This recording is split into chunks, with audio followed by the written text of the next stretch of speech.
اليوم بطل قصتنا هاكر عربي قدر يسرق 3 مليون دولار، وقام ببناء أعداد كبيرة من المستشفيات ومساعدة الفقراء، وتم القبض عليه بطريقة غريبة جدا. تابعوا القصة للنهاية حتى تعرفون كل شيء. في الجزائر بسنة 1988 انولد طفل في مدينة صغيرة وهادئة. تخيل هذا الطفل راح يغير مجرى الانترنت، وهذا الشخص هو حمزة بن دلاج. كان حمزة من هو صغير ذكي وفضولي بشكل ملفت، كان يحب تصليح الأغراض ويعشق مجال الإنترنت. أبوه كان يشتغل مدرس وأمه كانت ربة بيت، فتربى حمزة في بيئة متوسطة وبسيطة ولكن غنية بالثقافة والتعليم. فبأول سنوات حياته بدأ يظهر عليه حب التكنولوجيا، كان يفكك الألعاب ويرجع يركبها أو يشوف شي ثاني ويرجع يصلحه. فلما صار عمره 10 سنوات والده جاب له كمبيوتر مستعمل، ومن هذه اللحظة بدأ كل شيء. فما كان يلعب ألعاب أو يشاهد فيديوهات مثل باقي الأطفال، لا يا عزيزي، اللي جذب انتباه حمزة شيء آخر، شيء اسمه النظام. فبدأ حمزة يتعلم شوي شوي، ومن بعدها بدأ يدخل على المنتديات التقنية وتعلم لوحده بدون مساعدة من أقاربه أو أهله.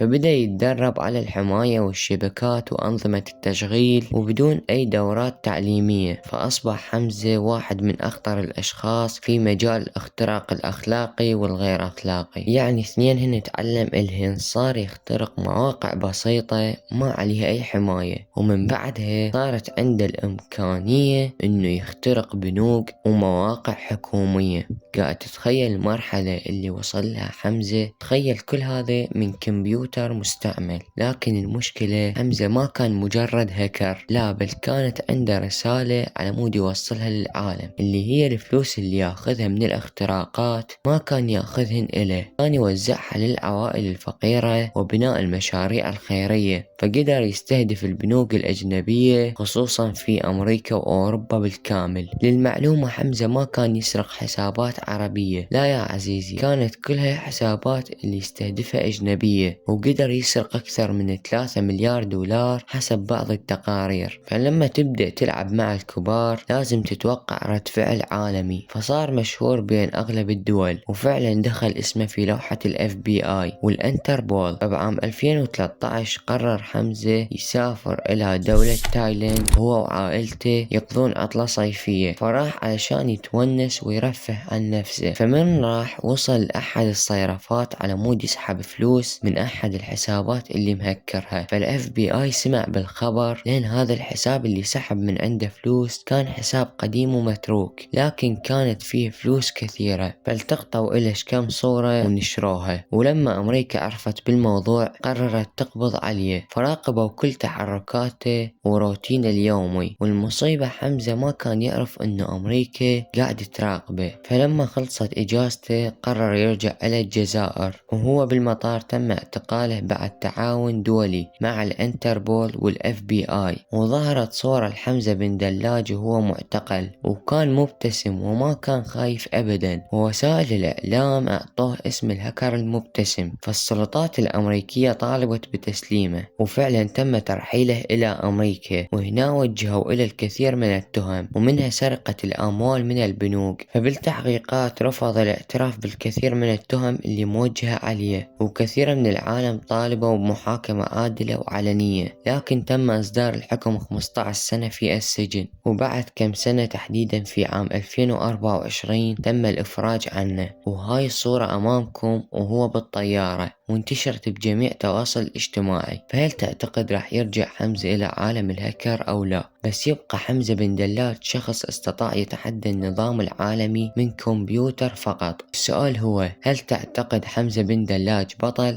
أم لا؟ اكتب لي رأيك بالتعليقات، ومع السلامة.